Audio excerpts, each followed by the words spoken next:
Salam Rahayu kepada Anda semuanya dimanapun Anda berada.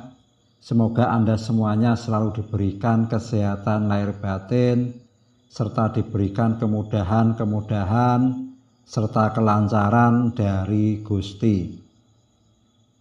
Dalam kesempatan kali ini saya akan mewedarkan kaweruh ilmu Jawa tentang arti dan makna aksara Jawa, yang mana di dalam kesempatan kali ini akan menerangkan tentang tema dari mana sang utusan atau diri berasal.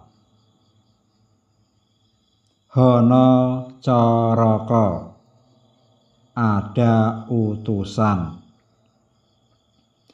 Maka untuk mengetahui dari mana asal diri kita yang sejati ini, di dalam huruf aksara Jawa sudah disimbolkan, yaitu yang berbunyi Coroko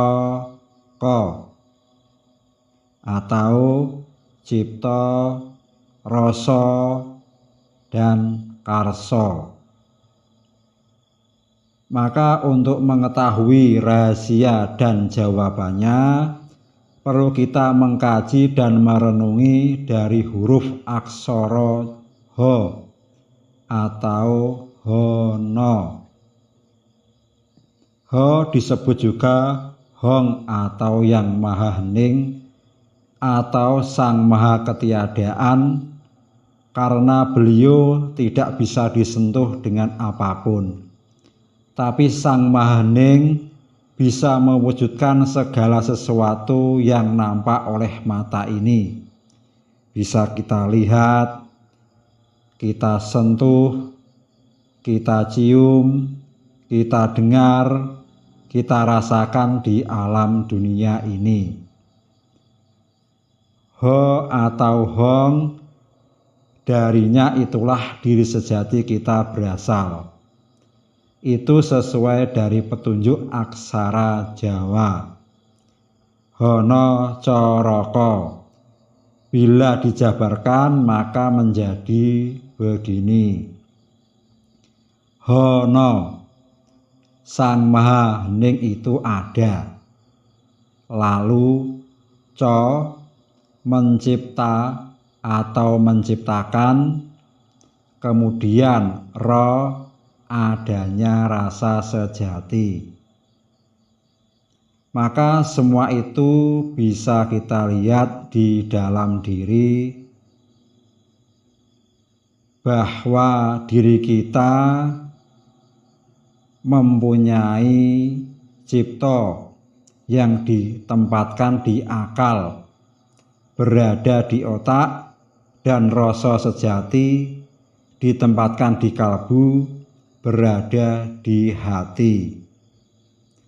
Kemudian diberi wadah atau tempat disebut Ko, yaitu karso atau badan. Sedangkan badan berasal dari 4 unsur alam semesta ini sendiri. Itu tergambar di dalam aksara Jawa itu sendiri, yaitu Hono Coroko, berjumlah 5 huruf.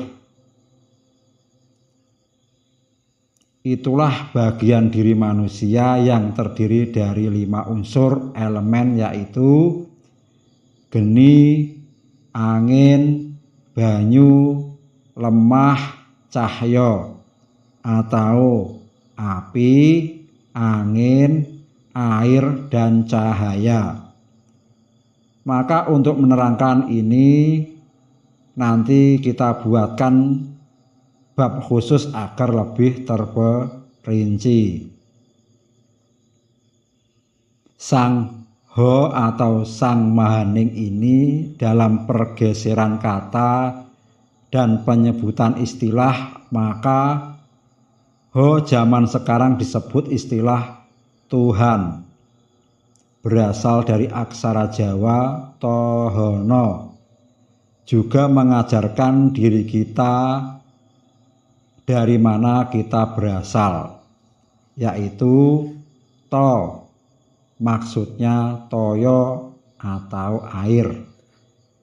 Maka badan ini berasal dari air, yaitu air mani yang merupakan sari-sari pati unsur alam ini yang dimakan ibu dan bapak.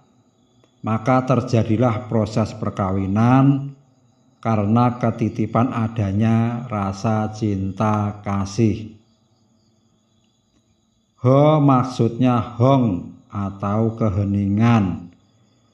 Maka alam cipta dan alam rasa kita ini langsung berasal dari bagian Sang Mahening sendiri. Alam cipta dibungkus otak dan alam rasa dibungkus hati. No maksudnya ono atau ada. Semua sudah ada dan wujud nyata di alam dunia ini dengan berbagai bentuk dan rupa.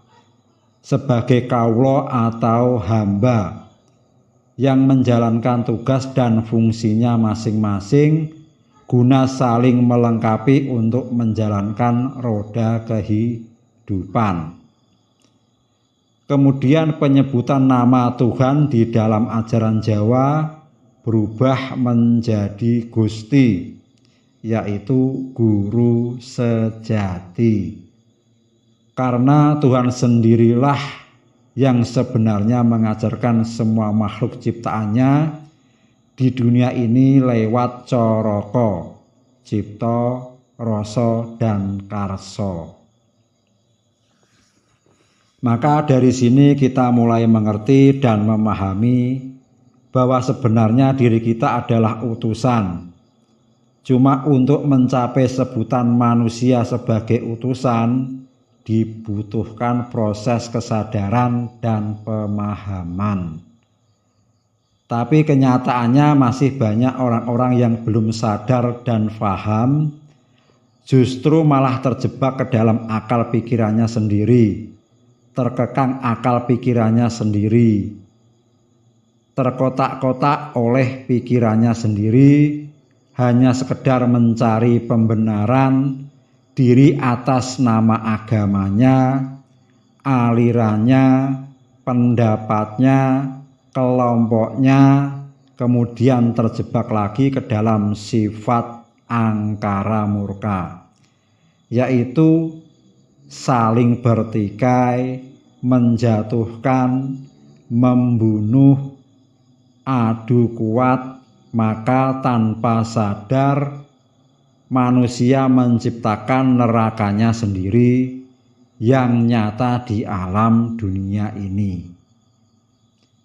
Padha jayanya maga bathanga data sawala, sama-sama kuat akhirnya menjadi bangkai.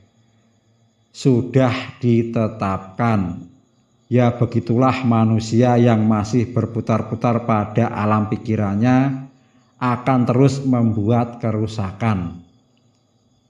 Sedangkan Tuhan sendiri yang diperdebatkan dan diperebutkan itu tidak mau tahu tentang itu semua. Tuhan tetaplah Tuhan, menghidupkan apa-apa yang dikehendakinya. Maka harapan saya, marilah, ayolah sadar dan waras. Jadilah Jawa, yaitu orang-orang yang faham dan mengerti sebenar-benarnya. Maka cukup ini dulu wedaran dari saya. Bila ada kata-kata yang tidak berkenan di hati, saya mohon maaf yang sebesar-besarnya. Semoga Anda semuanya selalu memberikan maaf yang sebesar-besarnya pula. Akhirnya, salam rahayu.